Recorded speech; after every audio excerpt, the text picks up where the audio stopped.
Hey folks, Matt Sharp here with another Pacific Angler Friday Fishing Report. We're filming for the 1st of September, and we've got great news this week. I'm pretty excited about it, but I got to admit there's some pie on my face because I was pretty excited about it last week, and then the regulations that we expected just did not materialize. We're going to talk about that in detail, but let's talk about the good news, the simple good news first. We have a Chinook opening. It's go time. You can now retain Chinook in most of our local waters, 62 centimeters and above. Awesome news. We're going to look at the regulations, make sure you are playing by the rules if you're out there right now or planning to get out in the next couple days. We're also going to look at some basic techniques for this fishery. Maybe you haven't been out in a while, maybe you haven't tackled this fishery. Some general rules of thumb for how this style of Chinook fishing is a little bit different where you might see elsewhere on the coast. Now, we are also going to talk about the pie on my face, which is the fact that they have opened the pink fishery. I didn't think it was going to happen, but literally a couple hours before filming, we're filming Thursday night, they opened both the freshwater portion of the Fraser as well as the saltwater portion of the Fraser for pink retention, and they also opened up a number of the tributaries. We're going to talk about that in detail, but we would usually talk about it and say, this is where to go, this is how to do it, these are all the techniques. I did that last week, and we're going to talk about why I did that last week and why it didn't materialize last week. And unfortunately, a symptom of fisheries management that seems to keep rearing its head over the last couple of years happened again. And it's something that's very frustrating, and we think that all sports anglers should take note of because it poses some real concerns for how the fishery is managed. We're going to talk about that at the back end of the report. I promise not to drop too many four-letter words, but I wanted to explain at least what we know from what happened and how we lost ultimately 20 to 25% of a fishery that could have been open much earlier than this. Now, there are a bunch of other fisheries that we want to talk about this week. The beach fishing is still going awesome. We're excited to see if the Fraser fishery will pull some of the crowding issues away from the beaches we have seen over the last little bit, but it's still going good, which is really late, and we're really excited about that. We're also going to talk about the Vedder Chilliwack. It's not time yet, it's still too early. They did open it for pinks, but that's quite early in the cycle of when the fish should be there. Taylor has gone into the historicals. He's looked back hard. He's gone over when we are going to expect the major species of salmon to come back to the Chilliwack, so you can start planning out your September and planning out your October. Lastly, we are going to talk about the Squamish. And another fishery that you definitely want to look at right now is actually not a salmon fishery on the Squamish, but that's the egg eaters, the fish that are eating the salmon eggs that are now here earlier than we would see on normal years when we wouldn't see pinks. I'm going to tune in a bunch more about this fishery over the next 2 weeks, but it's well worth a kick at the can if you want to maybe try something different than the pink fishing and salmon fishing that we've been looking at so much over the last couple weeks. Now, as always, you want to see more reports like this, consider hitting the like button, hit the subscribe button. Let's get into it.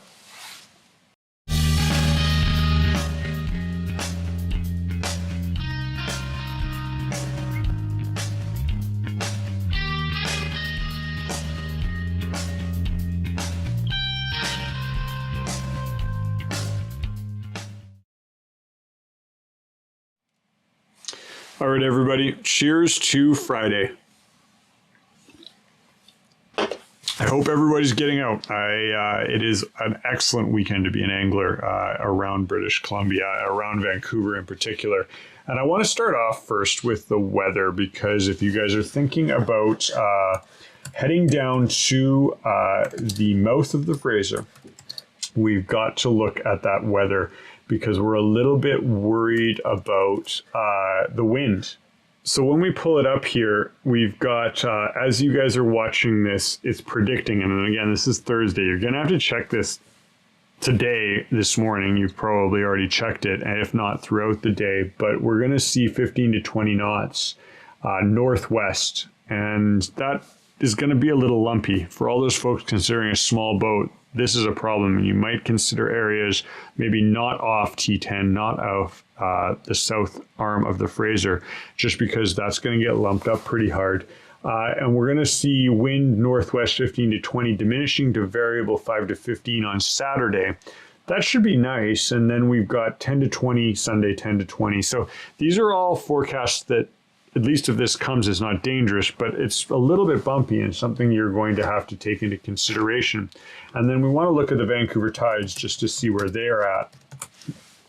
And so we've got high slacks Friday at 1:30. So if you're watching this and you're out on the water, that low slack at 1:20 is definitely worth looking at. And of course, you've already had that high slack early morning, which would definitely been worth looking at if you got out on opening day. Roll that into tomorrow, Saturday, where a lot more of you might be considering getting out.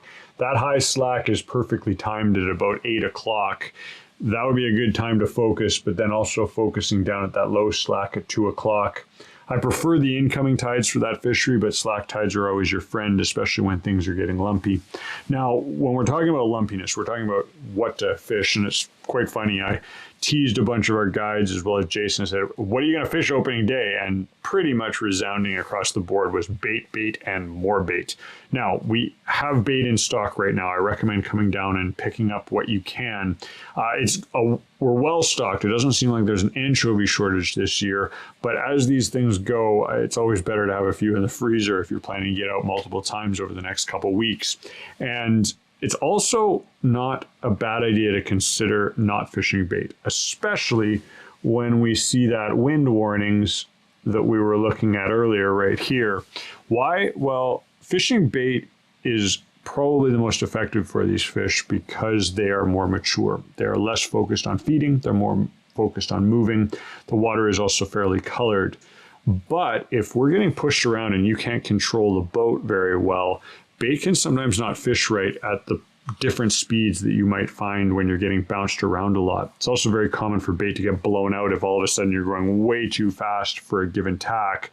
You might blow that bait out and then fish 45 minutes without it rolling correctly. I always tell people to put a spoon or a hoochie down in the mix when you're having trouble controlling the boat, because it's just one setup that you can not guarantee, but hope that is going to fish more consistently than the bait. The other factor is going to be these pinks we have out there. And if it is a hooking pinks every time you drop gear, simple rule is go deeper. We're hoping that the Chinook will be below all those pinks. But if you just keep hitting pinks every time you drop down, then switching over to hardware, slightly larger hardware, is not a bad idea to keep your gear in the water longer where it might run into a Chinook. A couple quick tips for you if you're heading out. Now let's look at the rigs, because that's almost more important than what to do when you're out there, because there are a couple areas that we have to be careful of. And so when we pull up the map here, the big one that I want you to take note of is the north arm. And so you see this big red box here off the north arm. This is for the southern resident killer whales. Now, we're not sure if this is going to do anything to help the southern resident killer whales, but it is an area that you're not allowed to fish anymore. And so make sure you take note of that. So make sure this is on your map, or make sure you've got it saved so you don't get into any trouble. But the areas of 29.3, 29.4, and 29.5, at least the portions that have been closed, are now open to 2 Chinook per day, minimum 62 centimeters. So that is awesome news. We will tell people if you are hooking really big fish, and I know we've been not allowed to retain really big fish, but if you do hook something in that 30-pound class, it's not a bad idea to put it back if it's not a bleed, if it's in a condition where you think a release can happen, because we always want to see those genetics going back. But at least now we can keep those beautiful 15 to 25-pound fish that we may have been limited to not keeping before. Okay, let's talk about the pink stuff. Now, I'm not going to go over all the other fisheries. Details in the written down below. You'll see a link there, and you can go over the Vedder, you can go over the Squamish, go over the beach fishing updates. There's some good information this week. But I wanted to talk a little bit about this pink opening. And just so you guys know, get out there. It's such a cool fishery. It's so easy for family, friends, people that never got into fishing to basically go anywhere on the Fraser. Go scout it out. Obviously, there's certain nuances to every fishery that you're going to have to learn, but at least we can get out there and enjoy it. Spinners, spoons. My favorite is still like pink and chartreuse combination spoons. They seem to be the most productive in fairly small, light sizes, so you can move them slowly through the water column because those fish are high up. Get out there, enjoy it. Taylor's got a great write-up that he did last week that we had to postpone and release this week. But I wanted to talk about sort of what happened, because it's really frustrated a lot of us in the know that live and breathe this every day. So last Wednesday, there was a meeting, and they said that the Fraser was going to be open because they were now estimating roughly 17 million pinks coming back. And they were going to open the freshwater and the saltwater. This was discussed openly in the SFAB meetings. That meeting happened. We were all excited. Everybody raced out and tried to get prepared for a fishery that we didn't really expect was coming. And so we bought a bunch of gear. A bunch of folks worked late to sort of build fishery stuff. I know all the other shops were working their butts off so that we could be prepared for folks that might want to go out that weekend. That Thursday, after all that preparation happened, we got a very short email from DFO saying that the fishery was not going to open as planned. Emergency meeting the following day, which was Friday. Everyone stopped what they were doing, made sure that the SFAB board members were at that meeting. And they said, hey, we're not going to open the freshwater portion because we're worried about the ratio of sockeye to pinks. I think I talked about that in last week's report. They don't want anyone bottom bouncing on the upper Fraser. That still stands. If you guys and girls go out and bottom bounce on the Fraser, we might lose this fishery completely, and it might set a bad precedent for future. So no bottom bouncing when it comes to the upper Fraser right now. We're in a hyper sensitive world when it comes to these things. They said that the saltwater portion was going to be opened, and we sat there and waited for an announcement. Friday rolled past into about 5 or 6 o'clock. No announcement came. A random announcement came about nothing, basically. And many of us thought that, hey, maybe they just couldn't get their stuff together and get it out before the clocks ticked over to 4 o'clock or whatever time the government officials stopped working, and no one was going to pay overtime for 5 paragraphs of a regulation change. Unfortunately, that wasn't the case. And the weekend rolled past and Monday arrived, and through pressure from the SFAB, another meeting was held. And in that meeting, DFO could not comment at all on why the fishery was postponed. And I'm going to say this to the folks in DFO in those meetings. We actually take our hats off to you. We know how hard you work to make this fishery happen, and we genuinely feel that the folks on the ground in DFO understand that a lot of this politics stuff is very silly and not a proper way to manage a fishery. So I'm not calling out anyone who's done that work and been there, but something happened for that opening that got passed to the regional director of DFO, and it got stopped there. On that same meeting, I want to say Monday, Tuesday, they also upgraded the fishery from 17 million to 20 million. And that just tells us that there's absolutely no conservation concern for the pinks in the opening or the closing. There has to be some other factor, and that other factor has us scratching our heads. Now, we can speculate on what that might be till the cows come home. But what we can know for a fact was it wasn't a conservation concern, and this is how fisheries should be managed, is conservation concerns, not people's feelings, not people's biases or thoughts when it comes to a fishery, but the true conservation of the fishery. That is, I believe, the most paramount, and I believe it's the mandate of DFO and the politicians of how they should be managing any resource when it comes to Canada. So why?